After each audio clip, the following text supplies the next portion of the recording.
On July 25, 1918, Kolchak's troops occupied Yekaterinburg. The admiral immediately appointed an investigator in the case of the shooting of the royal family. 3 months later, Captain Nametkin put on the table a report, in which he said that instead of shooting was a setup, not Bubov. Kolchak appointed the second investigator Sergei Evans soon received the same results. At the same time, the commission of Captain Malinovsky worked with him. In June 1919, he gave the following instructions to the third investigator Nikolai Sokolov: "As a result of my work on the case, I was convinced that the royal family is alive.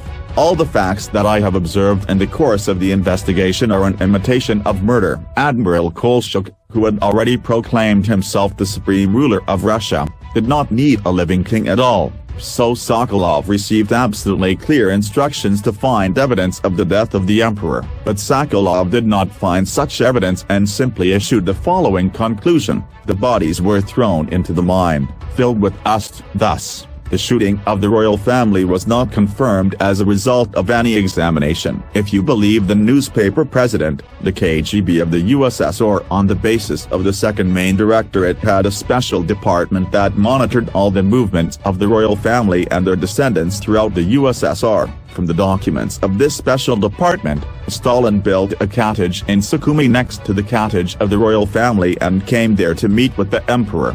In the form of an officer, Nikolai II was in the Kremlin, which was confirmed by General Vitov, who served in the security of Joseph Vissarionovich. According to the newspaper, to honor the memory of the last emperor, monarchists can go to Nizhny Novgorod at the Krasnaya Etna Cemetery, where he was buried on December 26, 1958.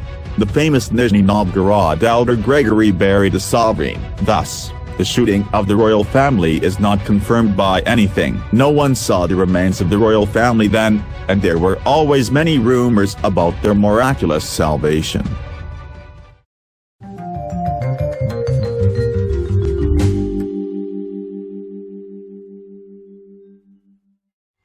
A common legend has it that Dmitry Mendeleev, resting after scientific work, suddenly saw in a dream a periodic table of chemical elements. Stunned by the dream, the scientist allegedly immediately woke up and began to search for a pencil and the bustle to quickly transfer all from memory to paper.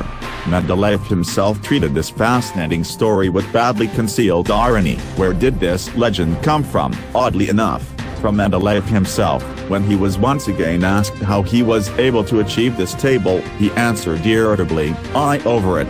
Maybe 20 years thought." But the periodic system appeared after many years of work on it, and did not arise from scratch, but based on the results and failures of other scientists trying to create a similar system. 5 years before the appearance of the periodic table, a German chemist Meyer created a fairly similar, but not entirely correct table. Its table was based on the valence of the chemical element, and the periodic table uses its atomic weight. By the way, do you know that in the periodic table there was a little-known element ether, the basis of all the basic chemical elements? Write in the comments, did you know about the little-known element ether? And do not forget to subscribe to our channel and put like.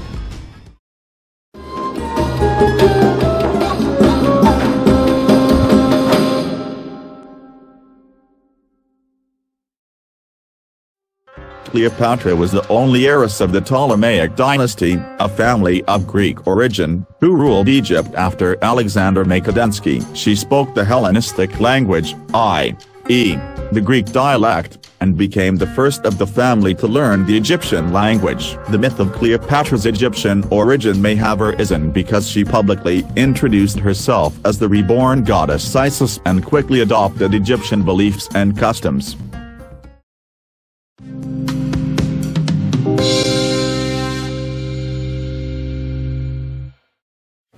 Everyone knows that the Vikings were powerful, bearded men with horned helmets on their heads. However, there is one disagreement. Not a single archaeological find has confirmed that the Vikings were fans of this fashion. In reality, helmets with horns are completely not practical, more vulnerable and much heavier than ordinary helmets, so if the Vikings put on such extravagant models, then only for ritual purposes, and not during the fighting.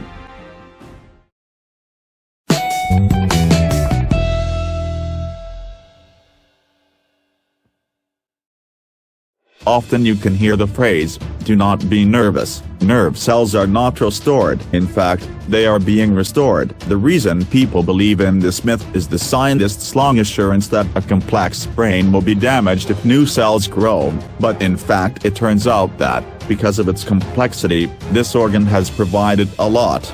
In 1999, scientists at Swedish and California universities found that learning and memory centers in the brain can create new cells. Later, at Georgia State University, stem cell researcher Steve Stace discovered the process of making copies of embryonic stem cells that can transform into brain cells.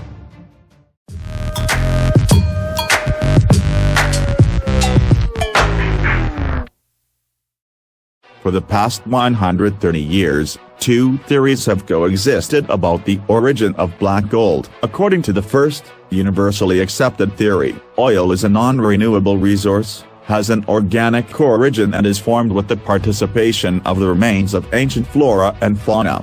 An alternative theory suggests an inorganic origin, formed due to the water cycle in nature. Thus, water carries hydrocarbons that react with hydrogen from the bowels of the earth. Therefore, oil is a renewable resource. Thus, the specialist of the world-famous Institute of Oil and Gas Problems of the Russian Academy of Sciences Izari Berenbaum is sure. The traditional opinion that oil is formed from the remains of dead living organisms is fundamentally wrong. He developed the theory of Mendeleev, and at the same time refuted the theory of the greenhouse effect. How all this occurs: carbon that enters the atmosphere escapes from it and rains, and with rainwater again enters the earth, in the form of hydrocarbonate, along with the accumulation of carbon in the Earth's crust and the interior of the bowels. Powerful flows of hydrogen are released from the mantle. At high temperatures and pressures, chemical reactions occur, resulting in the formation of gases, including methane and drip oil. And what is especially surprising, this whole process takes place not in millions, but in just a few tens of years. The scientists' conclusions confirm the resumption of oil reserves in the long-exploited oil and gas fields, and then abandoned in the 40s and 50s of the last century. In Tatarstan, Chechnya, Mexico, the U.S. states of Texas and Oklahoma.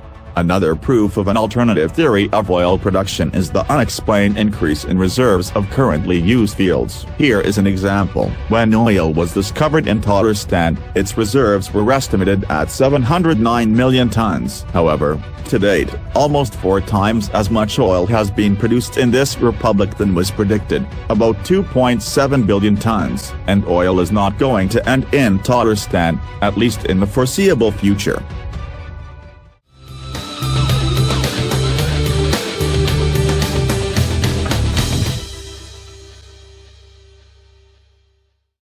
Before you is a photograph taken in the USA in 1893. Hunters posing with the killed pterodactyl. Is it possible to say that at the end of the 19th century the last pterodactyl was killed? Of course not. These are photographs accidentally found on the internet, and how many similar photos are not digitized, and they are not on the network. And this is the painting Suicide of Saul by Peter Bruegel the Elder, created in 1562. In the background, huge animals are walking along the riverbank, which by all external signs resemble dinosaurs: thick short legs, long curved necks, narrow beaks, powerful humpbacked backs.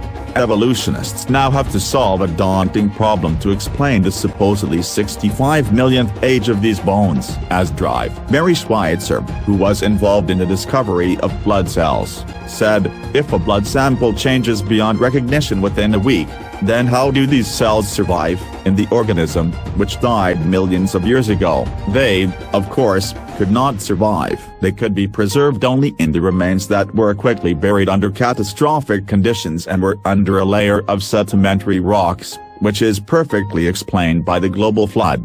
In 1993, unexpectedly for herself, Mary Schweitzer discovers blood cells in the bones of dinosaurs. In 1997, hemoglobin was discovered, as well as various blood cells in the bones of a Tyrannosaurus. In 2005, elastic ligaments and blood vessels. In 2009, easily destroyed proteins were found, elastin, laminin and collagen, in a duck-billed dinosaur. If the remains were indeed as many years old as it is customary to date, they would not have any of these proteins. In 2012, scientists discovered cells of bone tissue, osteocytes, proteins, actin and tubulin, as well as DNA. The decay rates of these proteins, and especially the DNA, calculated from the results of the studies, indicate that they could not be stored in the remains of a dinosaur for, as they suggest, 65 million years after their extinction.